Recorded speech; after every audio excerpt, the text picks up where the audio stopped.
Hi friends, ഇന്നത്തെ ക്ലാസ്സിൽ നമ്മൾ നോക്കാൻ വേണ്ടി പോകുന്നത് കോൺസ്റ്റിറ്റ്യൂവന്റ് അസംബ്ലി ഭരണഘടനാ നിർമ്മാണ സഭയെ കുറിച്ചിട്ടാണ്. നമ്മൾ ഇന്നീ കാണുന്ന കോൺസ്റ്റിറ്റ്യൂഷൻ ഭരണഘടന നിർമ്മിച്ചത് എങ്ങനെ എന്ന് നിങ്ങൾക്ക് അറിയണ്ടേ? 1947 ഓഗസ്റ്റ് 15 നമുക്ക് സ്വാതന്ത്ര്യം കിട്ടുന്നത് എല്ലാവർക്കും അറിയാം.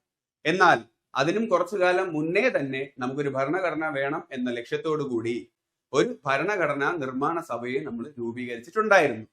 1947 ഓഗസ്റ്റിനാണ് നമുക്ക് സ്വാതന്ത്ര്യം കിട്ടുന്നു എന്നുണ്ടെങ്കിൽ 1946 ഓഗസ്റ്റിൽ തന്നെ നമുക്ക് ഒരു ഭരണഘടന നിർമ്മിക്കാൻ വേണ്ട ആൾക്കാരെ നമ്മൾ ബ്രിട്ടീഷ് പ്രൊവിൻസിൽ നിന്നും ഇലക്ഷനിലൂടെ തെരഞ്ഞെടുത്തിരുന്നു. എന്നാൽ 1947 ഓഗസ്റ്റ് 14 ഇന്ത്യയിൽ നിന്നും പാകിസ്ഥാൻ പിരിഞ്ഞു പോകുമല്ലേ? പിരിഞ്ഞു പോയതിനു ശേഷം ഭരണഘടനാ നിർമ്മാണ സഭയിൽ നിന്നും കുറച്ച് ആൾക്കാർ പോയി.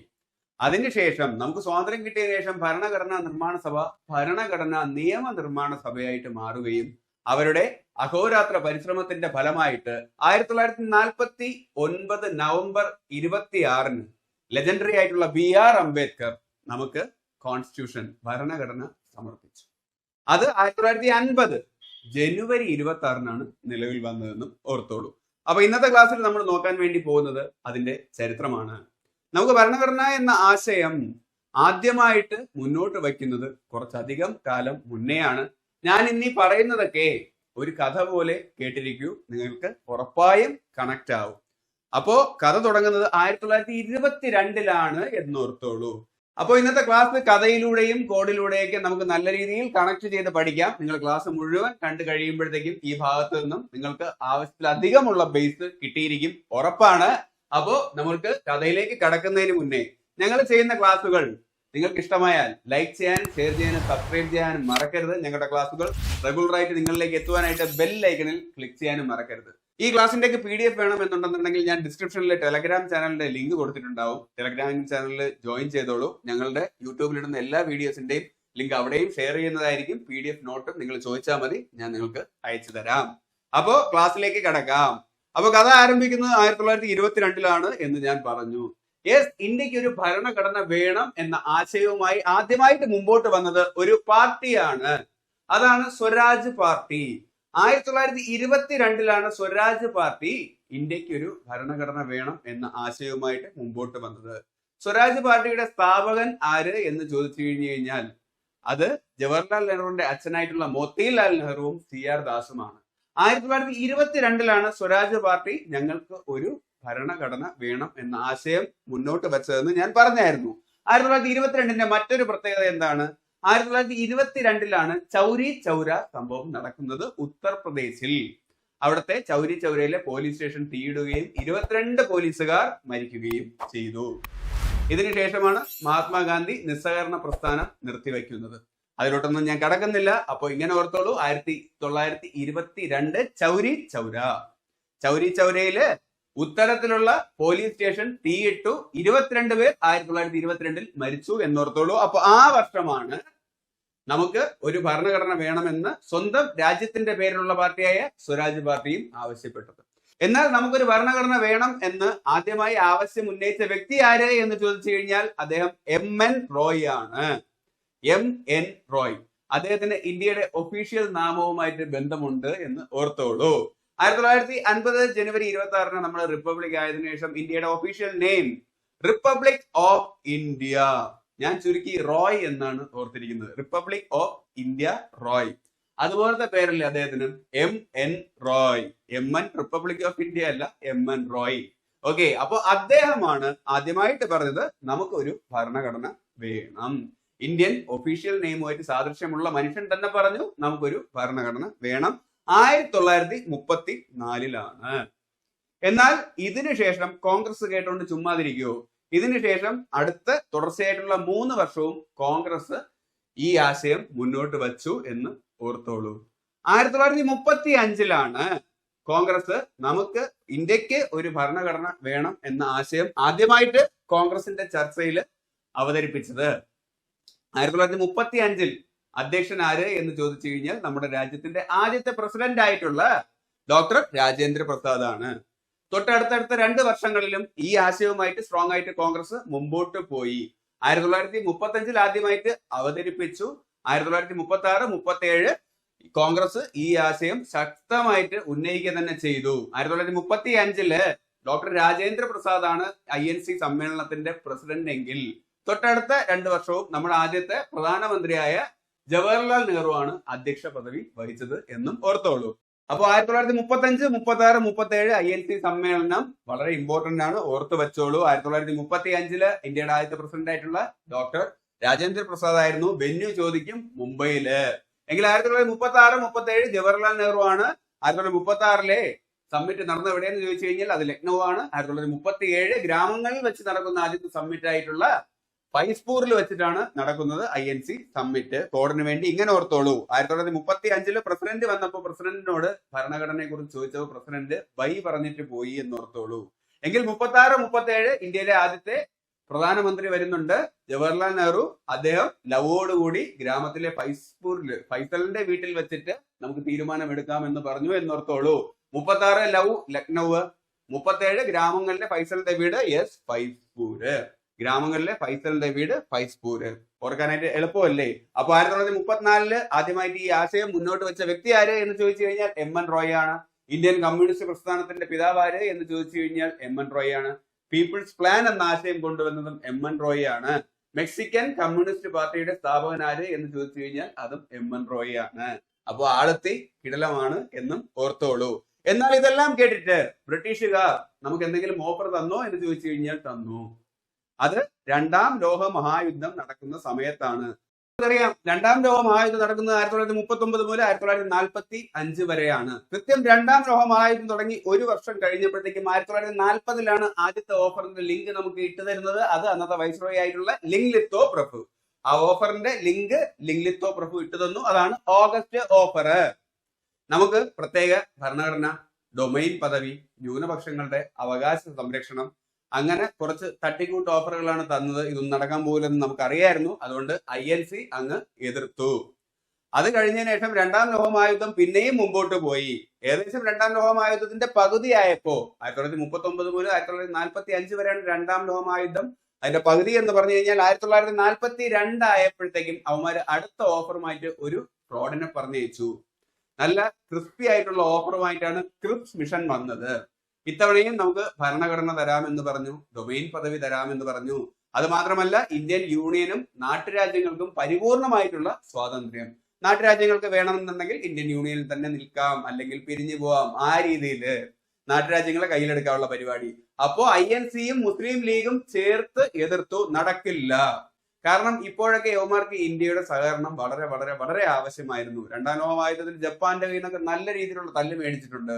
1944 ഇന്ത്യയുടെ വടക്ക് കിഴക്കൻ ഭാഗത്ത് INAയും ജപ്പാൻ സൈന്യവുമായിട്ട് ചേർന്ന് ബ്രിട്ടീഷ് ആർമിയെ എതിർത്തിട്ടുണ്ടായിരുന്നു. അവിടെ വെച്ചിട്ട് കൊഹിമ ഇംഫാല് വാർ മണിപ്പൂരിൽ നടക്കുന്നുണ്ട്. അതിലൊക്കെ നല്ല രീതിയിലുള്ള അടി കിട്ടി ഇവന്മാര് തോക്കുമായിരുന്നു. അപ്പോൾ ആ സമയത്ത് കാലാവസ്ഥയുടെ ചില പ്രശ്നങ്ങൾ കാരണവും പിന്നെ കൂട്ടത്തിൽ നിന്നുള്ള പുതിയകാല് വെട്ട് കാരണവും ജസ്റ്റ് മിസ്സിലാണ് രക്ഷപ്പെട്ടത്. അതോടുകൂടി ഇനി ഇവിടെ നിൽക്കുന്നത് അപകടമാണ് എന്ന് മനസ്സിലായി. ക്രിപ്സ് മിഷനും പാളി 1942. അത് മാത്രമല്ല 1945 രണ്ടാം ലോക മഹായുദ്ധം കഴിഞ്ഞതിന് ശേഷം അവിടെ ലേബർ പാർട്ടി അധികാരത്തിലേറി ക്ലെമന്റ് അറ്റ്ലിയുടെ നേതൃത്വത്തിലുള്ളത്. 1946 ആയപ്പോഴത്തേക്കും ഇവിടെ നാവിക കലാപം ഉണ്ടാവുകയാണ്. ഏകദേശം 20,000-ഓളം ഇന്ത്യക്കാരാണ് ബ്രിട്ടീഷ് നാവികസേനയ്ക്ക് ഉള്ളിൽ നിന്നും പ്രക്ഷോഭം ഉണ്ടായത്. ഇത് ഇന്ത്യൻ നാവികസേനയാണ്. ഇനി നിങ്ങളെ ഒന്നും വണങ്ങാനായിട്ട് ഞങ്ങൾക്ക് പറ്റില്ല. INAയിൽ നിന്നും നിങ്ങൾ തടവിലാക്കിയ സൈനികരെ എല്ലാവരെയും വെറുതെ വിടണം എന്ന് പറഞ്ഞ് ബ്രിട്ടീഷ് ഓഫീസേഴ്സിന് നേരെ ഇടം കൈകൊണ്ട് സല്യൂട്ട് അടിച്ചാണ് അവര് പ്രക്ഷോഭം ഉണ്ടാക്കിയത്. ഇതും കൂടെ കഴിഞ്ഞപ്പോൾ ബ്രിട്ടീഷുകാരന്മാര് പേടിച്ചു. മിലിറ്ററി മുഴുവൻ ഇടഞ്ഞു കഴിഞ്ഞാൽ യവന്മാരുടെ ആയുധങ്ങൾ തന്നെ പിടിച്ചെടുത്ത് യവന്മാർക്ക് തന്നെ ഇട്ട് നല്ല അടി കൊടുക്കും എന്നും യവന്മാർക്ക് അറിയാമായിരുന്നു. ഇതും കൂടെ കഴിഞ്ഞപ്പോഴത്തേക്കും ഇവർക്ക് മനസ്സിലായി. അത് മാത്രമല്ല രണ്ടാം ലോക മഹായുദ്ധം കഴിഞ്ഞപ്പോഴത്തേക്കും ഇവർ വിജയിച്ചു എന്നൊക്കെ പറയുന്നുണ്ടെങ്കിലും നല്ല രീതിയിൽ അടി കിട്ടി. യുദ്ധം ഒരിക്കലും വിജയം നൽകില്ല, നഷ്ടം മാത്രമേ നൽകത്തുള്ളൂ. ഇന്ത്യ പോലെ ഇത്രയും ജനസംഖ്യയുള്ള ഒരു രാജ്യത്തിനെ ഇനി വെച്ചുകൊണ്ടിരിക്കുന്നത് പന്തിയില്ലെന്ന് യവന്മാർക്ക് തോന്നി. അത് മാത്രമല്ല ഇവിടെ നിന്ന് ഊറ്റേണ്ട കാര്യങ്ങളെല്ലാം ഇവന്മാർ ഊറ്റിയെടുക്കുകയും ചെയ്തു. അപ്പോ 1946 ആയപ്പോഴത്തേക്കും ആദ്യമായിട്ട് അവരെ പറയുകയാണ്, ശരി നിങ്ങൾക്ക് സ്വാതന്ത്ര്യം തരാം. അങ്ങനെ ഒരു മിഷനെ ബ്രിട്ടനിൽ നിന്നും ഇങ്ങോട്ട് പറഞ്ഞയച്ചു. അതാണ് ക്യാബിനറ്റ് മിഷൻ. നമുക്ക് ക്രിസ്പി ആയിട്ടുള്ള ഓഫറുമായിട്ട് വന്നൊരു ഫ്രോഡ് ഇല്ലേ 1942. അതാണ് സ്റ്റഫോർഡ് ക്രിപ്സ്. അദ്ദേഹവും ഈ മിഷനിലുണ്ടായിരുന്നു. അങ്ങനെ ക്യാബിനറ്റ് മിഷൻ ത്രിമൂർത്തികളാണ്. ബ്രിട്ടനിൽ നിന്നും ലോറിയിൽ പാത്ത് വഴിയാണ് വന്നേന്ന് ഓർത്തോളൂ. അതാണ് പെത്വിക് ലോറൻസ്. മറ്റൊരാള് എന്ന് പറഞ്ഞു കഴിഞ്ഞാൽ അലക്സാണ്ടർ ചക്രവർത്തിയുടെ പേരുമായിട്ട് സാദൃശ്യമുള്ള AV അലക്സാണ്ടർ. പിന്നെ ഫ്രോഡ് ആയിട്ടുള്ള ക്രിപ്സ്, അതാണ് സ്റ്റെഫോർഡ് ക്രിപ്സ് എന്ന് ഓർത്തോളൂ. ഈ 3 പേരും 1946 മാർച്ച് 24 മാർച്ച് ചെയ്താണ് ഇന്ത്യയിലോട്ട് വന്നത്. അവിടുന്ന് പാത്ത് വെട്ടി ലോറിയില് പെത്വിക് ലോറൻസ്, പിന്നെ അലക്സാണ്ടർ, ഫ്രോഡ് ആയിട്ടുള്ള ക്രിപ്സ്, സ്റ്റെഫോർഡ് ക്രിപ്സ്, ഇവരെല്ലാവരും കൂടെ മാർച്ച് ചെയ്താണ് ഇന്ത്യയിലോട്ട് വന്നത്. 1946 മാർച്ചിനാണ് അവർ വന്നത്. മാർച്ച് 24 ക്ഷയദിനമാണെന്ന്. 1946 ക്ഷയദിനത്തിനാണ് അവര് ക്യാബിനറ്റ് മിഷൻ ഇന്ത്യയിലോട്ട് എത്തിയത് എന്ന് ഓർത്തോളൂ. മാർച്ച് 21, 22, 23, 24 ഈ ദിവസങ്ങളുടെ പ്രത്യേകത എന്ന് പറഞ്ഞു കഴിഞ്ഞാൽ വനജല കാലക്ഷയം എന്നാണ്. മാർച്ച് 21 വനദിനം, മാർച്ച് 22 ജലദിനം, മാർച്ച് 23 കാലാവസ്ഥ ദിനം, മാർച്ച് 24 ക്ഷയദിനം. ആ ക്ഷയദിനത്തിന് 1946 ക്യാബിനറ്റ് മിഷൻ എത്തിയത്. ഇന്ത്യക്ക് ഒരു ഭരണഘടന നിർമ്മിക്കാനുള്ള സഹായം ചെയ്തു കൊടുക്കുക, ഇടക്കാല ഗവൺമെന്റിനുള്ള സഹായം ചെയ്തു കൊടുക്കുക, പിന്നെ ഇവിടെ അടിയും വഴക്കൊന്നും ഇല്ലാതെ സമാധാനമായിട്ട് പിരിഞ്ഞ് നമുക്ക് സ്വാതന്ത്ര്യം തന്നിട്ട് പോവുക. ഇതൊക്കെയായിരുന്നു ക്യാബിനറ്റ് മിഷന്റെ ലക്ഷ്യം. മാർച്ച് 24 വന്നിട്ട് അവര് മെയ് 16 റിപ്പോർട്ടും സമർപ്പിച്ചിട്ട് തിരികെ പോയത് എന്ന് ഓർത്തോളൂ. 1946 മെയ് 16 മാപ്രകൾക്ക് മുന്നിൽ സമർപ്പിച്ചു എന്ന് ഓർത്തോളൂ. മാപ്ര എന്ന് പറഞ്ഞു കഴിഞ്ഞാൽ മാധ്യമ പ്രവർത്തകർ അല്ല, മെയ് 16 എന്നും ഓർത്തോളൂ. ഈ സമയത്തൊക്കെ വൈസ്രോയി ആര് എന്ന് ചോദിച്ചു കഴിഞ്ഞു കഴിഞ്ഞാൽ അത് വേവൽ പ്രഭുവാണ്. ഇന്ത്യക്ക് ഭരണം കൈമാറാൻ വേണ്ടി ബ്രിട്ടീഷ് ഗവൺമെന്റ് തീരുമാനിക്കുമ്പോൾ ഇവിടെയുള്ള വൈസ്രോയ്ക്ക് സ്വാഭാവികമായിട്ടും വേവ് വരുമല്ലേ. അതെ, 1946 ക്യാബിനറ്റ് മിഷൻ വന്ന സമയത്തൊക്കെ വേവൽ പ്രഭുവാണ് എന്നും ഓർത്തോളൂ. എങ്കിൽ ഞാൻ പറഞ്ഞു 1946 അവര് റിപ്പോർട്ട് സമർപ്പിച്ചിട്ട് മെയ് 16 തിരിച്ചുപോയി. ഇനി അടുത്ത് ഭരണഘടന ഉണ്ടാക്കാനുള്ള സമിതിക്ക് രൂപം കൊടുക്കുകയാണല്ലേ. അപ്പോ ഇനി വേണ്ടത് ഭരണഘടനാ നിർമ്മാണ സമിതിയാണ്. അതിലേക്കായിട്ട് 1946 ഓഗസ്റ്റ് മാസത്തിലാണ് ഇലക്ഷൻ നടക്കുന്നത്.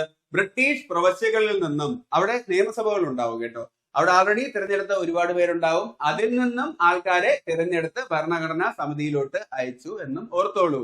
അത് ബ്രിട്ടീഷ് പ്രവശ്യയിൽ നിന്നുമാണ് വന്നത്. കുറച്ച് നമ്പേഴ്സ് പഠിക്കാനുണ്ട്, നമുക്ക് നോക്കാം. അപ്പോ 1946 ഓഗസ്റ്റ് മാസം ഭരണഘടനാ സമിതിക്ക് വേണ്ടിയിട്ടുള്ള ഇലക്ഷൻ നടന്നു. അങ്ങനെ 1946 ഡിസംബർ മാസം 6 തീയതി ഡീസന്റ് ആയിട്ടുള്ള കുറച്ച് ആൾക്കാരെ തിരഞ്ഞെടുത്ത് ഭരണഘടനാ നിർമ്മാണ സമിതി രൂപീകരിച്ചു എന്നും ഓർത്തോളൂ. അപ്പൊ ഭരണഘടനാ നിർമ്മാണ സമിതി 1946 ഡിസംബർ 6 ഡീസന്റ് ആയിട്ട്, ഡീസന്റ് എന്ന് പറഞ്ഞാൽ ഡിസംബർ 6 രൂപീകരിച്ചു. പ്രാസം ഉണ്ടല്ലേ, ഡിസംബർ 6, അങ്ങനെ ഓർത്തോളൂ. അങ്ങനെ രൂപീകരിച്ചു കഴിഞ്ഞു കഴിഞ്ഞാൽ അടുത്ത് എന്താ ചെയ്തത്? അപ്പൊ എല്ലാരും പറഞ്ഞു ഇങ്ങനെ കൂടി നിന്നിട്ട് മാത്രം കാര്യമില്ല, കൃത്യം ഒരു 2-3 ദിവസം കഴിയുമ്പോഴത്തേക്കും നമുക്ക് ആദ്യത്തെ സമ്മേളനം കൂടണം. 1946 ഡിസംബർ 9 കൃത്യം 3 ദിവസം കഴിഞ്ഞ് ആദ്യത്തെ സമ്മേളനം കൂടി. 6 തിരിച്ചിട്ടാൽ 9 അല്ലേ? 6 നിയമ നിർമ്മാണ സഭ രൂപീകരിച്ചു. 6 തിരിച്ചിട്ടാൽ 9, അല്ലെങ്കിൽ 3 ദിവസം കഴിഞ്ഞ് ആദ്യത്തെ സമ്മേളനം. ഈ സമ്മേളനത്തിന് എല്ലാവരും കൂടി ഇനി എന്താണ് ചെയ്യേണ്ടതെന്ന് അറിഞ്ഞുകൂടാ. അപ്പോ കൃപയോടുകൂടി ഒരാള് മുമ്പോട്ട് വരികയാണ്. വളരെ കൃപയോടുകൂടി അദ്ദേഹം സ്വാഗത പ്രസംഗം നടത്തി. അതാണ് JP കൃപലാനി. JP കൃപലാനിയാണ് ഭരണഘടനാ നിയമനിർമ്മാണ സഭയിൽ ആദ്യമായിട്ട് അഭിസംബോധന ചെയ്ത വ്യക്തി. അദ്ദേഹം കൃപയോട് കൂടിയിട്ടാണ് സംസാരിച്ചത്, അല്ലെങ്കിൽ അഭിസംബോധന ചെയ്തത് എന്ന് ഓർത്തോളൂ. അദ്ദേഹം അഭിസംബോധന ചെയ്തത് ഇങ്ങനെയാണ്: നമ്മളിവിടെ കൂടി നിന്നിട്ട് മാത്രം കാര്യമില്ല, നമുക്ക് ഇന്ന് ആദ്യത്തെ സമ്മേളനമാണ്, അതുകൊണ്ട് താൽക്കാലികമായിട്ടുള്ളൊരു അധ്യക്ഷനെ വേണം. അതുകൊണ്ട് ആ അധ്യക്ഷനായിട്ട് ഞാൻ തിരഞ്ഞെടുക്കുന്നത് ഈ കൂട്ടത്തില് ഏറ്റവും വയസ്സായിട്ടുള്ളൊരു സിംഹമുണ്ട്, അദ്ദേഹത്തെയാണ്. ആദ്യത്തെ താൽക്കാലിക അധ്യക്ഷൻ സച്ചിദാനന്ദ സിൻഹയാണ് എന്ന് ഈ കോഡിലൂടെ പഠിച്ചോളൂ. അദ്ദേഹവുമാണ് ഭരണഘടനാ നിയമനിർമ്മാണ സഭയിലെ ഏറ്റവും വയസ്സായ മനുഷ്യൻ. ഭരണഘടനാ നിയമനിർമ്മാണ സഭയിലെ വന്ധ്യവയോധികൻ എന്നറിയപ്പെടുന്നത് സച്ചിദാനന്ദ സിൻഹയാണ്. അദ്ദേഹമാണ് താൽക്കാലിക അധ്യക്ഷനായ വയസ്സായ സിംഹം എന്നും ഓർത്തോളൂ. അങ്ങനെ ആദ്യത്തെ സമ്മേളനത്തിന് താൽക്കാലിക അധ്യക്ഷനായിട്ടുള്ള സച്ചിദാനന്ദ സിൻഹയെ തിരഞ്ഞെടുത്തു. ആദ്യമായിട്ട് സഭയെ അഭിസംബോധന ചെയ്തത് കൃപയോടെ സംസാരിച്ച കൃപലാനിയാണ്. എങ്കിൽ സച്ചിദാനന്ദ സിൻഹ അടുത്ത് വരികയാണ്. അദ്ദേഹം പറഞ്ഞു, സുഹൃത്തുക്കളെ, ഞാൻ സിംഹമൊക്കെ തന്നെയാണ്, പക്ഷേ എനിക്ക് വയസ്സായി. 1-2 ദിവസത്തിനുള്ളിൽ നിങ്ങൾ സ്ഥിരമായിട്ടുള്ളൊരു അധ്യക്ഷനെ തിരഞ്ഞെടുക്കണം. അദ്ദേഹം പേരും പ്രശസ്തിയും പ്രസാദവും ഒക്കെ ഉള്ള ആളാണെന്നുണ്ടെങ്കിൽ അത്രയും നല്ലത് എന്നും അദ്ദേഹം പറഞ്ഞു. കൃത്യം 2 ദിവസം, ഡിസംബർ 9 ആദ്യത്തെ സമ്മേളനം, 2 ദിവസം കഴിഞ്ഞ് 1946 ഡിസംബർ 11 പേരും പ്രശസ്തിയും പ്രസാദവും ഒക്കെയുള്ള ഡോക്ടർ രാജേന്ദ്ര പ്രസാദിനെ ആദ്യത്തെ സ്ഥിര അധ്യക്ഷനായി തിരഞ്ഞെടുത്തു എന്ന് ഓർത്തോളൂ. 1946 ഡിസംബർ 11 രാജേന്ദ്ര പ്രസാദ് ചുമതലയേക്കുന്നത്. പേരും പ്രശസ്തിയൊക്കെ അദ്ദേഹത്തിന് ഭാവിയിൽ വരും. ഇന്ത്യയുടെ ആദ്യത്തെ പ്രസിഡന്റ് ആണ്. അങ്ങനെ രാജേന്ദ്ര പ്രസാദ് കയറി. രാജേന്ദ്ര പ്രസാദ് പറഞ്ഞെന്ന് പറഞ്ഞു കഴിഞ്ഞാൽ സുഹൃത്തുക്കളെ, നമ്മൾ ഇങ്ങനെ സമ്മേളനം കൂടിയിരുന്നിട്ട് മാത്രം കാര്യമില്ല. നമ്മുടെ ലക്ഷ്യം എന്താണ് എന്ന് പ്രഖ്യാപിക്കേണ്ട സമയമായി. അതുകൊണ്ട് 2 ദിവസത്തിനുള്ളിൽ ലക്ഷ്യം പ്രഖ്യാപിക്കണമെന്ന് രാജേന്ദ്ര പ്രസാദ് പറഞ്ഞു എന്ന് ചുമ്മാ കോഡിന് വേണ്ടി ഓർത്തോളൂ. എങ്കിൽ കൃത്യം 2 ദിവസം കഴിഞ്ഞ് 1946 ഡിസംബർ 13 ജവഹർലാൽ നെഹ്റു വരികയാണ്. ആദ്യത്തെ പ്രധാനമന്ത്രി വരികയാണ്. എല്ലാവരുടെയും മുഖത്ത് നോക്കി ലക്ഷ്യം പ്രഖ്യാപിക്കാൻ. 1946 ഡിസംബർ 13 ലക്ഷ്യപ്രഖ്യാപനം ജവഹർലാൽ നെഹ്റു നടത്തിയത്. ഇത് നമ്മുടെ ഭരണഘടനയില് പിൽക്കാലത്ത് ആമുഖമായി മാറിയത് ഈ ലക്ഷ്യപ്രഖ്യാപനമാണ്. അതാണ് എല്ലാവരുടെയും മുഖത്ത് നോക്കി ജവഹർലാൽ നെഹ്റു ലക്ഷ്യം പ്രഖ്യാപിച്ചു. അത് 1946 ഡിസംബർ 13 എന്ന് ഓർത്തോളൂ. അപ്പൊ കണക്ട് അല്ലേ? 1946 ഡിസംബർ 6 തിരിച്ചിട്ടാൽ 9, 3 ദിവസം കഴിഞ്ഞ്, പിന്നെ 2 ദിവസം കഴിഞ്ഞ് 11, 2 ദിവസം കഴിഞ്ഞ് 13. ഞാൻ കണക്ട് ചെയ്യാം. 1946 ഡിസംബർ 6 ഭരണഘടനാ നിയമനിർമ്മാണ സഭ ഫോമായി. എന്നാൽ ആദ്യത്തെ സമ്മേളനം നടക്കുന്നത് 6 തിരിച്ചിട്ടാൽ 9, അല്ലെങ്കിൽ 3 ദിവസം കഴിഞ്ഞിട്ട് ആദ്യത്തെ സമ്മേളനത്തിന് എല്ലാവരും വന്നപ്പോഴത്തേക്കും കൃപയോടുകൂടി ഒരാൾ ആദ്യമായിട്ട് വന്ന് അഭിസംബോധന ചെയ്തു. അതാണ് JP കൃപലാനി. അദ്ദേഹം പറഞ്ഞ എന്താണ്? നമുക്ക് ആദ്യത്തെ സഭയാണ്, അതുകൊണ്ട് താൽക്കാലികമായിട്ടുള്ള ഒരു അധ്യക്ഷനായിട്ട് വയസ്സായ സിംഹത്തെ തിരഞ്ഞെടുക്കാം. ഭരണഘടനാ നിയമനിർമ്മാണ സഭയിലെ വന്ധ്യവയോധികൻ സച്ചിദാനന്ദ സിൻഹ ആദ്യത്തെ താൽക്കാലിക അധ്യക്ഷനായത് 1946 ഡിസംബർ 9. സിംഹം വന്നിട്ട് പറഞ്ഞ എന്താണ്? ഞാൻ സിംഹമാണെങ്കിലും എനിക്ക് വയസ്സായി, 2 ദിവസത്തിനുള്ളിൽ നിങ്ങൾ സ്ഥിര അധ്യക്ഷനായി പേരും പ്രശസ്തിയും പ്രസാദവും ഉള്ള ഒരാൾ തിരഞ്ഞെടുക്കൂ. 2 ദിവസം കഴിഞ്ഞ് 1946 ഡിസംബർ 11 രാജേന്ദ്ര പ്രസാദ് ചുമതലയിലേറ്റു. ഓക്കെ, എങ്കിൽ വീണ്ടും 2 ദിവസം കഴിഞ്ഞിട്ട് രാജേന്ദ്ര പ്രസാദ് ഡിസംബർ 11 പറയുകയാണ്, നമ്മളിങ്ങനെ സമ്മേളനം കൂടി കളിച്ചിട്ട് കാര്യമില്ല, എല്ലാവരെയും നോക്കി ലക്ഷ്യം പ്രഖ്യാപിക്കേണ്ട സമയമാണ്. അങ്ങനെ ആദ്യത്തെ പ്രധാനമന്ത്രി ലക്ഷ്യം പ്രഖ്യാപിക്കാനായിട്ട് 2 ദിവസം കഴിഞ്ഞ് ജവഹർലാൽ നെഹ്റു എത്തുകയാണ്. 1946 ഡിസംബർ 13 ലക്ഷ്യം പ്രഖ്യാപിച്ചു. എല്ലാവരുടെയും മുഖത്ത് നോക്കി. ഈ ലക്ഷ്യ പ്രഖ്യാപനമാണ് ഭാവിയിൽ നമ്മുടെ ഭരണഘടനയുടെ ആമുഖമായിട്ട് മാറുന്നത് എന്നും ഓർത്തോളൂ. അത് മാത്രമല്ല 1946 ഡിസംബർ 13 ജവഹർലാൽ നെഹ്റു ഉന്നയിച്ച ലക്ഷ്യപ്രഖ്യാപനം കൃത്യം 1 മാസം കഴിഞ്ഞിട്ട് 1947 ജാനുവരി 22 എല്ലാവരും അംഗീകരിച്ചു എന്നും ഓർത്തോളൂ. ഡിസംബർ കഴിഞ്ഞാൽ അടുത്ത മാസം ജനുവരി അല്ലേ? ജനുവരി 22 ലക്ഷ്യപ്രഖ്യാപനം അംഗീകരിക്കുന്നത് 1947. അങ്ങനെയും കണക്ട് ചെയ്യൂ. എങ്കിൽ ഇനി നമുക്ക് നോക്കാനുള്ളത് ഭരണഘടനാ നിയമനിർമ്മാണ സഭയുടെ ആദ്യത്തെ സമ്മേളനം നടന്നത് 1946 ഡിസംബർ 9 അതിൽ എത്ര പേര് പങ്കെടുത്തു എന്നാണ്. അതിൽ എത്ര സ്ത്രീകളാണ് പങ്കെടുത്തു എന്ന് ചോദിച്ചു കഴിഞ്ഞാൽ ഡിസംബർ 9 അല്ലേ, അതിന് തുല്യമായിട്ടുള്ള 9 സ്ത്രീകളാണ് പങ്കെടുത്തത്. അതില് മൊത്തം എത്ര ആൾക്കാർ പങ്കെടുത്തു എന്ന് ചോദിച്ചു കഴിഞ്ഞു കഴിഞ്ഞാൽ 207 207. 2ഉം 7ഉം കൂട്ടിയാൽ 2, 0, 7 തമ്മിൽ കൂട്ടി കഴിഞ്ഞു കഴിഞ്ഞാൽ അപ്പോഴും 9 അല്ലേ കിട്ടുന്നത്. അങ്ങനെയും കണക്ട് ചെയ്തോളൂ അല്ലേ. ഈ 207 ഈ 0 മാറ്റി കഴിഞ്ഞാൽ 2 7 അത് തിരിച്ചിട്ട് കഴിഞ്ഞാൽ 7 2. ആ നമ്പറിന് ഒരു പ്രത്യേകതയുണ്ട്. ആദ്യത്തെ INC സമ്മേളനത്തിന് പങ്കെടുത്തത് 72 പേരാണ്. ഇങ്ങനെയൊക്കെ കണക്ട് ചെയ്ത് വെക്കൂ, ഉറപ്പായിട്ടും പരീക്ഷയ്ക്ക് നമുക്ക് ഉപകാരപ്പെടും. അപ്പോ 9 ലേഡീസ് ആണ് പങ്കെടുത്തത്. മൊത്തം എത്ര പേര് എന്ന് ചോദിച്ചു കഴിഞ്ഞാൽ അത് 207. 2ഉം 7ഉം കൂട്ടിയാൽ അപ്പോഴും 9 ആകും എന്നും ഓർത്തോളൂ. അപ്പൊ നമ്മൾ നോക്കി 1946 ഡിസംബർ 6 ഡീസന്റ് ആയിട്ടുള്ള ആൾക്കാര് ഡിസംബർ 6 ഭരണഘടനാ നിയമനിർമ്മാണ സഭയിലേക്ക് തിരഞ്ഞെടുക്കപ്പെട്ടു. ആദ്യത്തെ സമ്മേളനം ഡിസംബർ 9 അതിന് 9 സ്ത്രീകളും 207 207 അംഗങ്ങളുമാണ് പാർട്ടിസിപ്പേറ്റ് ചെയ്തത് എന്നും. അങ്ങനെയെങ്കിൽ ഇനി നമുക്ക് നോക്കാനുള്ളത് കുറച്ച് നമ്പേഴ്സ് ആണ്. എങ്കിൽ ഭരണഘടനാ നിർമ്മാണ സഭയിലോട്ട് എത്ര പേരാണ് തിരഞ്ഞെടുക്കപ്പെട്ടത് എന്ന് അറിയണ്ടേ? പാകിസ്ഥാൻ പോകുന്നതിന് മുന്നേ നമുക്ക് 400 പേരാക്കണമെന്നായിരുന്നു നമ്മുടെ ആഗ്രഹം എന്ന് ചുമ്മാ ഓർത്തോളൂ. 400 പേര്. പക്ഷെ അന്ന് 2 കുറവുണ്ടായിരുന്നു. 400-ൽ നിന്നും 2 എന്ന് പറഞ്ഞു കഴിഞ്ഞാൽ 11. അപ്പൊ 389 പേരാണ് പാകിസ്ഥാൻ ഇന്ത്യയിൽ നിന്നും മാറുന്നതിന് മുന്നേ ഭരണഘടനാ നിർമ്മാണ സഭയിൽ ഉണ്ടായിരുന്നത്. എന്നാൽ പാകിസ്ഥാൻ പോയതിനു ശേഷം നമ്മുടെ ആഗ്രഹം നമുക്ക് 300 തികയ്ക്കണം എന്നാണ്. അതിന് 1ന്റെ കുറവാണ് ഉണ്ടായിരുന്നത്. യെസ്, 300ൽ നിന്ന് 1 പോയി കഴിഞ്ഞാൽ 299. പാകിസ്ഥാൻ പോകുന്നതിന് മുന്നേ നമുക്ക് 400 തികയ്ക്കണമെന്നായിരുന്നു ആഗ്രഹം, അംഗസംഖ്യ. പക്ഷെ 2-1ന്റെ കുറവ്. പാകിസ്ഥാൻ പോയതിനു ശേഷമോ 300 തികയ്ക്കണമെന്നായിരുന്നു ആഗ്രഹം, പക്ഷെ 1ന്റെ കുറവ്. യെസ്, 389 പാകിസ്ഥാൻ പോകുന്നതിന് മുന്നേ. അതിനുശേഷമാണെന്നുണ്ടെങ്കിൽ 299 പേരാണ്. ഇതില് എത്ര സ്ത്രീകളാണ് ഉണ്ടായിരുന്നത്, എത്ര മലയാളികളായിരുന്നു ഉണ്ടായിരുന്നത് ആദ്യകാലത്തിൽ? അല്ലേ, 389 പേരുണ്ടായിരുന്ന സമയത്ത് എത്ര സ്ത്രീകൾ, എത്ര മലയാളികൾ എന്ന് ചോദിച്ചു കഴിഞ്ഞാൽ അത് നമ്മുടെ കറൻസി നോട്ടിലുള്ള ഭാഷയ്ക്ക് തുല്യമാണ്. ഇന്ത്യൻ കറൻസി നോട്ടിൽ 17 ഭാഷകളാണുള്ളത്. അതിന് തുല്യമായിട്ടുള്ള സ്ത്രീകളും മലയാളികളുമാണ് ഉണ്ടായിരുന്നത്. യെസ്, 17 സ്ത്രീകളും 17 മലയാളികളുമാണ് ഉണ്ടായിരുന്നത്. ഈ 389 പേരില് എല്ലാവരും ഇലക്ഷനിലൂടെ ഒന്നും അല്ല വന്നത്. ബ്രിട്ടീഷ് പ്രൊവിഷൻസില് ഗവർണർ പ്രൊവിഷൻസിൽ നിന്നും 292 പേര്. ഓക്കെ, ചീഫ് കമ്മീഷണറിന്റെ പ്രൊവിഷൻസിൽ നിന്നും 4 പേര്. അങ്ങനെ 296 പേരാണ് ഇലക്ഷനിലൂടെ തിരഞ്ഞെടുക്കപ്പെട്ട് വന്നത്. ബ്രിട്ടീഷ് പ്രൊവിഷൻസില് ഗവർണറുടെ അണ്ടറിലുള്ള 292 പേര്. അങ്ങും ഇങ്ങും 2, നടുക്ക് 9 എന്ന് ഓർത്തോളൂ. ചീഫ് കമ്മീഷണറിന്റെ അണ്ടറിലാണെങ്കിൽ 4 പേര്. ചീഫ് കമ്മീഷണർ 4 ദിക്കിൽ നിന്നും 4 പേരെ തിരഞ്ഞെടുത്തയച്ചു എന്ന് ഓർത്തോളൂ. അങ്ങനെ ബ്രിട്ടീഷ് പ്രൊവിഷൻസിൽ നിന്നുള്ള 292 4 296 പേരാണ് ഇലക്ഷനിലൂടെ തിരഞ്ഞെടുക്കപ്പെട്ട് വന്നത്. ബാക്കിയുള്ള ആൾക്കാരോ നാട്ടുരാജ്യങ്ങളിൽ നിന്നും നോമിനേറ്റ് ചെയ്യപ്പെട്ട 93 പേരുണ്ട്. അവര് ഇലക്ഷനിലൂടെ അല്ല വന്നത്.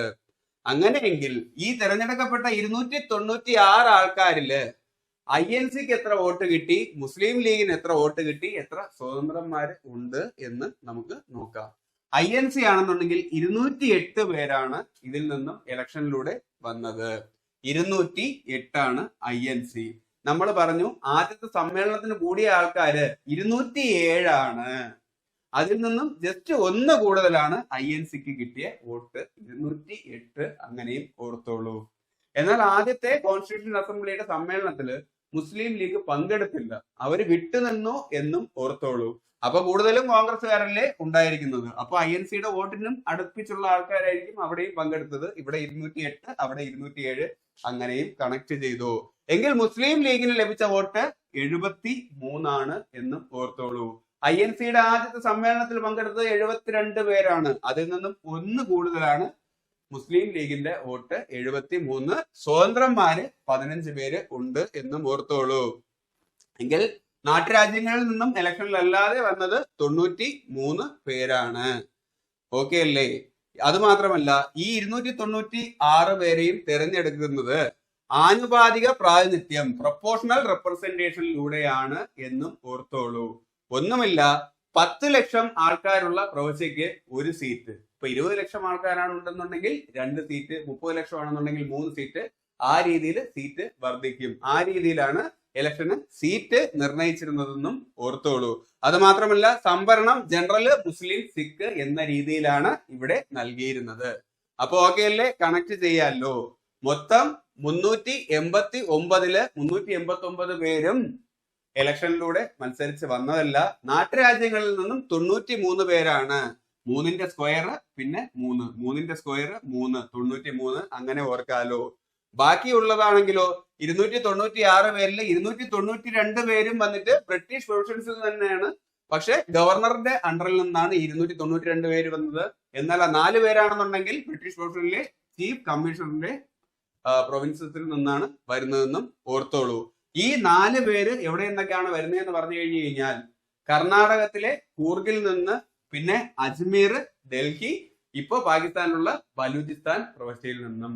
കോഡിനായിട്ട് ഇങ്ങനെ ഓർത്തോളൂ. ഈ 4 പേരെ തിരഞ്ഞെടുക്കുന്നത് കൂവിക്കൊണ്ട് കർണാടകയിൽ നിന്നും വന്ന ഒരാള്, പിന്നെ രാജാവിന്റെ അണ്ടറിലുള്ള മീർ കൂടുതലുള്ള സ്ഥലം, അതാണ് അജ്മീർ, രാജസ്ഥാൻ, പിന്നെ നമ്മുടെ ഡൽഹി, പിന്നെ പാകിസ്ഥാനിലെ വിഷയം ഉണ്ടാക്കുന്ന ബലൂചിസ്ഥാൻ, അതാണ്.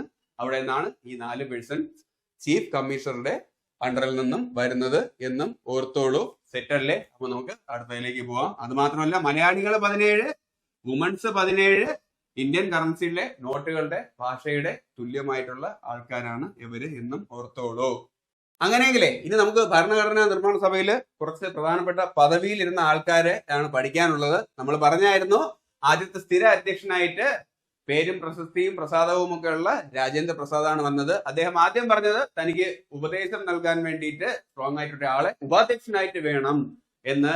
അങ്ങനെ അദ്ദേഹത്തിന്റെ നിർദ്ദേശപ്രകാരം ഒരു ആചാര്യനെ അങ്ങോട്ട് അയക്കുകയാണ്. ആ ആചാര്യന്റെ മുഖത്ത് അദ്ദേഹം പ്രസാദം തൊട്ട് ഉപാധ്യക്ഷനാക്കി എന്നും ഓർത്തോളൂ. ആ ആചാര്യന്റെ പേരാണ് Krishnan. Yes, Krishnamachari. Okay, VT കൃഷ്ണമാചാരിയാണ് ഉപാധ്യക്ഷൻ. രണ്ടാമതൊരാളും കൂടെ ഉണ്ട്, അതാണ് മുഖത്ത് പ്രസാദം തൊട്ടു എന്ന് പറഞ്ഞില്ലേ, HC മുഖർജി. ആചാര്യയുടെ മുഖത്ത് പ്രസാദം തൊട്ടത് രാജേന്ദ്ര പ്രസാദ്, കൃഷ്ണമാചാരി HC മുഖർജി. അല്ലെങ്കിൽ ഇങ്ങനെയും ഓർത്തോളൂ, ഹരികുമാർ മുഖർജിയും VT കൃഷ്ണമാചാരിയാണ്. അദ്ദേഹത്തിന്റെ ഉപാധ്യക്ഷന്മാരായിട്ട് വന്നത് ഹരിയും കൃഷ്ണനും ആണ് എന്ന് ഓർത്തോളൂ. അങ്ങനെയെങ്കിൽ ഭരണഘടനാ നിർമ്മാണ സമിതിയുടെ ലീഗൽ അഡ്വൈസർ ആയിട്ടിരുന്നത് ആരെ എന്ന് ചോദിച്ചു കഴിഞ്ഞു കഴിഞ്ഞാൽ, ലീഗൽ അഡ്വൈസറൊക്കെ ബാനറിലാണ് എഴുതി കൊടുക്കുന്നതെന്ന് ഓർത്തോളൂ. യെസ്, ബാനർ എന്ന് പറഞ്ഞു കഴിഞ്ഞാൽ ബെനഗൽ നരസിംഹ റാവു, BN റാവു എന്നറിയപ്പെടുന്നു. BNR, അതാണ് ബാനർ. അപ്പൊ ലീഗൽ അഡ്വൈസർ ബെനഗൽ നരസിംഹ റാവു. ഇദ്ദേഹത്തിന്റെ ഒരു അനിയനുമുണ്ട്, നിങ്ങൾ കേട്ടിട്ടുണ്ടാവും, BR റാവു, ബെനഗൽ രാമറാവു. റിസർവ് ബാങ്കിൽ ഏറ്റവും കൂടുതൽ കാലം അധികാരത്തിലിരുന്ന വ്യക്തിയാണ് ബെനഗൽ രാമറാവു. ഓക്കെ, നിയമമാണെന്നുണ്ടെങ്കിൽ നരസിംഹം, ബെനഗൽ നരസിംഹറാവു. നരസിംഹം സിനിമയിലെ മമ്മൂക്കയെ ഓർത്താൽ മതി. നരസിംഹം, ബെനഗൽ, നിയമം, നരസിംഹം. അങ്ങനെയാണെന്നുണ്ടെങ്കിൽ റിസർവ് ബാങ്ക് ആണെന്നുണ്ടെങ്കിൽ രാമറാവു, റിസർവ് രാമ, നിയമം, നരസിംഹം. നിയമ ലീഗൽ അഡ്വൈസർ ആയിരുന്നു ബെനഗൽ നരസിംഹറാവു. എന്നാൽ റിസർവ് ബാങ്കിൽ ഏറ്റവും കൂടുതൽ കാലം ഇരുന്നത് ബെനഗൽ രാമറാവു. അങ്ങനെ കണക്ട് ചെയ്ത് വയ്ക്കൂ. എങ്കിൽ ഇന്ത്യക്കാരനായിട്ടുള്ള ആദ്യത്തെ റിസർവ് ബാങ്ക് ഗവർണർ ആര് എന്ന് ചോദിച്ചു കഴിഞ്ഞാൽ അദ്ദേഹം CD ദേശ്മുഖാണ്. ദേശത്തിന്റെ മുഖം, ദേശത്ത് നിന്നുള്ള ആദ്യത്തെ reserve bank governor CD Deshmukh. അങ്ങനെയാണെന്നുണ്ടെങ്കിൽ ആദ്യത്തെ റിസർവ് ബാങ്ക് ഗവർണർ ആര് എന്ന് ചോദിച്ചു കഴിഞ്ഞു കഴിഞ്ഞാൽ സർ വില്യം ഓസ്ബേൺ സ്മിത്ത് ആണ്. റിസർവ് ബാങ്ക് സ്മൂത്ത് ആയിട്ട് നടത്താനായിട്ട് ബ്രിട്ടൻകാരനായിട്ടുള്ള ഒരു സ്മിത്ത് ആണ് ആദ്യം വന്നത്. സ്മൂത്ത് ആയിട്ട് റിസർവ് ബാങ്ക് നടത്തി. പിന്നെ ദേശത്തിന്റെ മുഖമായിട്ടുള്ള VD ദേശ്മുഖ് വന്നു. പിന്നെ ഏറ്റവും കൂടുതൽ കാലം ഇരുന്നത് ബെനഗൽ രാമറാവു, ബെനഗൽ നരസിംഹറാവുവിന്റെ അനിയനാണ് എന്നും ഓർത്തോളൂ. അപ്പോ സെറ്റല്ലേ? അങ്ങനെയെങ്കിൽ നമ്മൾ പറഞ്ഞു പാകിസ്ഥാൻ വിഭജിച്ചതിന് ശേഷം ഭരണഘടനാ നിർമ്മാണ സഭയിലുള്ള ധാരാളം ആൾക്കാർ പോയിട്ടുണ്ട്. ആദ്യം 389 ആയിരുന്നു, പിന്നെ 299 ആയിട്ട് മാറി. എങ്കിൽ എത്ര സ്ത്രീകളാണ് പോയതെന്ന് ആദ്യം നോക്കാം. സ്ത്രീകളും മലയാളികളും 17 എന്നാണ് പറഞ്ഞത്. ഇന്ത്യൻ കറൻസി നോട്ടിലെ ഭാഷകളുടെ എണ്ണവും 17.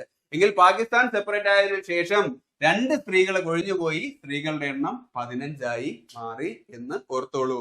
മുസ്ലിം ലീഗിൽ നിന്നാണെന്നുണ്ടെങ്കിൽ 93 പേരുണ്ടായിരുന്നു, അതിൽ നിന്നും 23 പേര് കൊഴിഞ്ഞുപോയി, പിന്നെ എണ്ണം 70 മാറി. മലയാളികൾക്ക് മാറ്റമൊന്നുമില്ല, മലയാളികൾ ഒരിടത്തും പോയിട്ടില്ല, മലയാളികളുടെ സെയിം 17 തന്നെയാണ്. എങ്കിൽ ഭരണഘടനാ നിർമ്മാണ സമിതിയിലേക്ക് തിരഞ്ഞെടുക്കപ്പെട്ട മലയാളി വനിതകൾ ആരൊക്കെയെന്ന് ചോദിച്ചു കഴിഞ്ഞാൽ അതും ഒരു ത്രിമൂർത്തിയാണ്. ആദ്യം നമ്മളൊരു ത്രിമൂർത്തിയെ പഠിച്ചായിരുന്നു, അത് ക്യാബിനറ്റ് മിഷനിലെ ത്രിമൂർത്തിയാണ്. Pethick Lawrence, AV Alexander, sir Stafford Cripps, ഫ്രോഡായിട്ടുള്ള ക്രിപ്സ് എന്ന് പറഞ്ഞു. എങ്കിൽ ഇവിടെയാണെന്നുണ്ടെങ്കിൽ മലയാളികൾ 17 അതിൽ എത്ര വനിതകൾ എന്ന് ചോദിച്ചു കഴിഞ്ഞു കഴിഞ്ഞാൽ 3 വനിതകളാണ്. അതാണ് അമ്മു ആനി. അമ്മു ആനിക്കിട്ട് ദക്ഷിണയും വെച്ചു, വേലയും വെച്ചു. യെസ്, അമ്മു സ്വാമിനാഥൻ, ആനി മെസ്ക്രിൻ, ദാക്ഷായണി വേലായുധൻ. ഇതിലെ തെരഞ്ഞെടുക്കപ്പെട്ട ഏക ദളിത് വനിതയാണ് ദാക്ഷായണി വേലായുധൻ എന്നും ഓർത്തോളൂ. ഭരണഘടനാ നിയമനിർമ്മാണ സമിതിയിലുള്ള ഏക ദളിത് വനിത ആര് എന്ന് ചോദിച്ചു കഴിഞ്ഞു കഴിഞ്ഞാൽ അതാണ് ദാക്ഷായണി വേലായുധൻ. അപ്പൊ കോടെന്താ? അമ്മുവിന് ആനി ദക്ഷിണയും നൽകിയിട്ട് വേല വെച്ചു.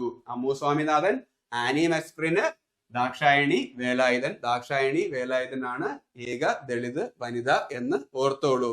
ഇനി ഈ മെയിൻ ആയിട്ടുള്ള 15 വനിതകളില് നമ്മൾ അറിഞ്ഞിരിക്കേണ്ട കുറച്ച് പേരാണ് നമുക്കിനി പഠിക്കാനായിട്ടുള്ളത്. അതൊന്നുമില്ല, വളരെ ഈസിയാണ് കണക്ട് ചെയ്യാൻ. ആദ്യത്തെ UN വുമൺ സ്ഥാനപതി ആര് എന്ന് അറിയാമോ? അത് ജവഹർലാൽ നെഹ്റുവിന്റെ സഹോദരിയാണ്, വിജയലക്ഷ്മി പണ്ഡിറ്റ് ആണ്. ഫസ്റ്റ് UN വുമൺ പ്രസിഡന്റ് ആണ്. അപ്പോ ഫസ്റ്റ് UN വുമൺ സ്ഥാനപതിയായിട്ടുള്ള വിജയലക്ഷ്മി പണ്ഡിറ്റ്. പിന്നെ ഫസ്റ്റ് ഇന്ത്യൻ വുമൺ ഗവർണർ ഉണ്ട്, പിന്നെ first Indian woman chief minister ഉണ്ട്, ഫസ്റ്റ് ഇന്ത്യൻ ക്യാബിനറ്റ് മിനിസ്റ്റർ ഉണ്ട്. അപ്പൊ എല്ലാം ഉയർന്ന പദവിയിലിരുന്ന ആൾക്കാരായതുകൊണ്ട് പഠിക്കാനായിട്ട് എളുപ്പമുണ്ട്. അപ്പൊ നമ്മൾ ആദ്യം നോക്കുന്നത് ഫസ്റ്റ് UN വുമൺ പ്രസിഡന്റ് ആയിട്ട് ഇന്ത്യയിൽ നിന്നും ചുമതലയേറ്റ വിജയലക്ഷ്മി പണ്ഡിറ്റ് ജവഹർലാൽ നെഹ്റുവിന്റെ സഹോദരിയാണ്. എങ്കിൽ ഫസ്റ്റ് ഇന്ത്യൻ വുമൺ ഗവർണർ ആര് എന്ന് ചോദിച്ചു കഴിഞ്ഞാൽ ഇന്ത്യയുടെ വാനമ്പാടി സരോജിനി നായിഡു ഉണ്ട്. എങ്കിൽ first Indian woman chief minister JB Kripalani പറഞ്ഞില്ലേ, അദ്ദേഹത്തിന്റെ ഭാര്യയാണ് സുജേത കൃപലാനി.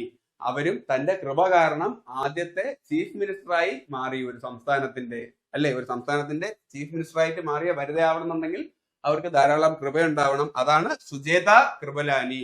സുജേത കൃപലാനിയും ഭരണഘടനാ നിർമ്മാണ സഭയിൽ ഉണ്ടായി. അപ്പോ ഭർത്താവാണ് ആദ്യമായിട്ട് അഭിസംബോധന ചെയ്തത് കൃപയോടെ, JB കൃപലാനി. അപ്പോ ആ സംസാരം കേട്ട് സുജേത കൃപലാനിയും കൃപയോടുകൂടി ഇംപ്രസ് ആയി എന്ന് ഓർത്തോളൂ. അങ്ങനെയെങ്കിൽ മറ്റൊരു വ്യക്തിയാണ് ഫസ്റ്റ് ഇന്ത്യൻ ക്യാബിനറ്റ് മിനിസ്റ്റർ. ഇന്ത്യയിലെ ആദ്യത്തെ വനിത ഹെൽത്ത് മിനിസ്റ്റർ രാജ്കുമാരി അമൃത് കൗർ. ആദ്യത്തെ വനിതാ ഹെൽത്ത് മിനിസ്റ്റർ ആണ് രാജ്കുമാരി അമൃത് കൗർ. അവരാണ് ഫസ്റ്റ് ഇന്ത്യൻ ക്യാബിനറ്റ് മിനിസ്റ്റർ ആവുന്ന വനിത. ക്യാബിനറ്റിനുള്ളിൽ അമൃതാണ് വച്ചേക്കുന്നത്. ഈ അമൃത് എന്തിനുള്ളതാണ്? അമൃത് കഴിച്ചു കഴിഞ്ഞു കഴിഞ്ഞാൽ നമ്മൾ ചിരഞ്ജീവിയാകും എന്നാണല്ലേ പറയുന്നത്. അപ്പൊ അമൃത് ഹെൽത്ത് ആണ്. അപ്പൊ ഹെൽത്ത് മിനിസ്റ്റർ ആണ്. അത് മാത്രമല്ല ഇന്ത്യയിൽ നിന്നും ഫസ്റ്റ് വുമൺ പ്രസിഡന്റ് ആയിട്ട് വേൾഡ് ഹെൽത്ത് ഓർഗനൈസേഷനിലോട്ട് നോമിനേറ്റ് ചെയ്യപ്പെട്ടതും അവിടെ ചുമതലയേറ്റതും രാജ്കുമാരി അമൃത് കൗർ ആണ്. വേൾഡ് ഹെൽത്ത് ഓർഗനൈസേഷൻ, അവിടെയും ഹെൽത്ത് ഉണ്ട്. അവര് ഹെൽത്ത് മന്ത്രിയുമായിരുന്നു. ആദ്യത്തെ വുമൺ ക്യാബിനറ്റ് മന്ത്രി എന്ന് ചോദിച്ചു കഴിഞ്ഞാൽ അവർ ക്യാബിനറ്റിനുള്ളിൽ അമൃതം വെച്ചിട്ടാണ് നിൽക്കുന്നത്. അമൃത് ഹെൽത്തിനുള്ളതാണ്. അപ്പൊ ആദ്യത്തെ വനിതാ ഹെൽത്ത് മന്ത്രിയും രാജ്കുമാരി അമൃത് കൗർ ആണ്. ഇങ്ങനെ കണക്ട് ചെയ്യാമല്ലോ, സെറ്റല്ലേ? അങ്ങനെയെങ്കിൽ ഫസ്റ്റ് മുസ്ലിം വുമൺ കോൺസ്റ്റിറ്റ്യൂഷൻ അസംബ്ലിയിലുള്ളത് ആരെന്ന് ചോദിച്ചു കഴിഞ്ഞാൽ അതാണ് ബീഗം ഐസാസ് റസൂൽ. ഇങ്ങനെ ഓർത്തോളൂ, ബീഗമാണ്, ഓസമായിട്ടുള്ള വ്യക്തിയാണ് റസൂൽ. ബീഗം ഐസാസ് റസൂലാണ് കോൺസ്റ്റിറ്റ്യൂഷൻ അസംബ്ലിയിലുള്ള ഏക മുസ്ലിം വനിത ബീഗം ഐസാസ് റസൂൽ എന്നും ഓർത്തോളൂ. ഇനി നമുക്ക് പരിചയപ്പെടേണ്ട മറ്റൊരു വ്യക്തിയാണ് Hansa Mehta. Hansa Mehta is remembered for presenting the first national flag of independent India to the Constituent Assembly on the night of August 14, 15, 1947 on behalf of the women of India. ഇന്ത്യയിലെ വനിതകൾക്കായിട്ട് റെപ്രസെന്റ് ചെയ്ത് ഇന്ത്യയുടെ നാഷണൽ ഫ്ലാഗ് നമുക്ക് സ്വാതന്ത്ര്യം കിട്ടിയ സമയത്ത് കൈമാറിയത് ഹൻസ മേത്തയാണ്. അല്ലെ, ഹാൻഡിലൂടെയാണ് കൈമാറുന്നത്. അതാണ് ഹൻസ മേത്ത, ഹാൻഡിലൂടെ കൈമാറി. ഹൻസ മേത്ത ഹാൻഡിലൂടെ കൈമാറി. അപ്പൊ ഇത്രയും പേരെയാണ് നമുക്ക് ഇമ്പോർട്ടന്റ് ആയിട്ട് പഠിക്കേണ്ടത്. ഈ ക്ലാസ് നിങ്ങൾക്ക് കണക്ട് ആയിട്ടുണ്ട് എന്ന് ഞാൻ വിശ്വസിക്കുന്നു. ഒന്നുമില്ല, ഒന്ന് ഇരുത്തി പഠിച്ചു കഴിഞ്ഞാൽ ഈസി ആയിട്ട് നമുക്ക് കണക്ട് ചെയ്യാം. നമ്പർ ഒന്നും വലിയ പാടില്ല. എന്നെ കൊണ്ട് കഴിയുന്ന വിധം ഞാൻ എല്ലാം കണക്ട് ചെയ്ത് നിങ്ങൾക്ക് പറഞ്ഞു തന്നിട്ടുണ്ട് എന്നാണ് എന്റെ വിശ്വാസം. ഇതിലുള്ള വനിതകളും എല്ലാവരും ഫേമസ് ആയിട്ടുള്ള ആൾക്കാരാണ്. കേരളത്തിൽ നിന്നുള്ളതാണെന്നുണ്ടെങ്കിൽ അമ്മു, ആനി ദക്ഷിണയും വെച്ചിട്ട് വേല വെച്ചു എന്ന് ഓർത്തോളൂ. അമ്മു സ്വാമിനാഥൻ, ആനി മസ്ക്രിൻ, ദക്ഷിണ വേലഞ്ഞ് ദാക്ഷായണി വേലായുധൻ. അതില് ദാക്ഷായണിയാണ് ദളിത് വനിത. അതിൽ തന്നെ ഉണ്ട്. പിന്നെ ഉള്ള വനിതകളെല്ലാം വളരെ ഫേമസ് ആയിട്ടുള്ള ആൾക്കാരാണ്. UN ആദ്യത്തെ വനിതാ സ്ഥാനപതി ജവഹർലാൽ നെഹ്റുവിന്റെ പെങ്ങളായിട്ടുള്ള വിജയലക്ഷ്മി പണ്ഡിറ്റ്, പിന്നെ ഇന്ത്യയിലെ ആദ്യത്തെ വുമൺ ഗവർണർ സരോജിനി നായിഡു, പിന്നെ ആദ്യത്തെ വുമൺ ചീഫ് മിനിസ്റ്റർ ആയിട്ട് മാറിയ സുചേത കൃപലാനി, അവരുടെ ഭർത്താവാണ് ആദ്യമായിട്ട് അഭിസംബോധന ചെയ്ത JB കൃപലാനി ഭരണഘടനാ നിർമ്മാണ സഭയെ. പിന്നെ ഉള്ളത് first Indian cabinet minister, health minister ആയിട്ടുള്ള അമൃതം കൊണ്ട് നടക്കുന്ന രാജ്കുമാരി അമൃത് കൗർ. പിന്നെ ഉള്ളതെന്ന് പറഞ്ഞു കഴിഞ്ഞാൽ ആദ്യത്തെ വനിതയായിട്ട് തിരഞ്ഞെടുക്കപ്പെട്ടത് ആദ്യത്തെ മുസ്ലിം വനിത ബീഗം ഐസാസ് റസൂല്. പിന്നെ ഹൻസ മേത്ത ഹാൻഡ് വഴി പതാക ഇന്ത്യൻ വുമൻസിന് വേണ്ടി കൈമാറി. രാജ്കുമാരി അമൃത് കൗർ ആണ് വേൾഡ് ഹെൽത്ത് ഓർഗനൈസേഷനിലെ പ്രസിഡന്റ് ആയിട്ടുള്ള ആദ്യത്തെ വനിത, ഇന്ത്യയിൽ നിന്നുള്ള വനിത എന്നും ഓർത്തോളൂ. അപ്പോ ഈ ക്ലാസ് ഇത്രയുമാണ്. അടുത്ത ക്ലാസ്സിൽ നമുക്ക് ഇതിലുള്ള നമ്മൾ മെയിൻ ആയിട്ട് പഠിച്ചിരിക്കേണ്ട കമ്മിറ്റിയും മറ്റ് ചുമതലകൾ വഹിച്ച ആൾക്കാരെയും ഒക്കെയാണ് പഠിക്കേണ്ടത്. അപ്പോൾ നിങ്ങൾക്ക് ക്ലാസ് ഇഷ്ടമായാൽ ലൈക്ക് ചെയ്യാനും ഷെയർ ചെയ്യാനും സബ്സ്ക്രൈബ് ചെയ്യാനും മറക്കരുത്. നിങ്ങളുടെ ക്ലാസ്സുകൾ റെഗുലർ ആയിട്ട് നിങ്ങളിലേക്ക് എത്തുവാനായിട്ട് ബെല്ലൈക്കണിൽ ക്ലിക്ക് ചെയ്യാനും മറക്കരുത്. This is Vishnu G Ranjith. പഠിക്കൂ പഠിച്ചുകൊണ്ടിരിക്കും.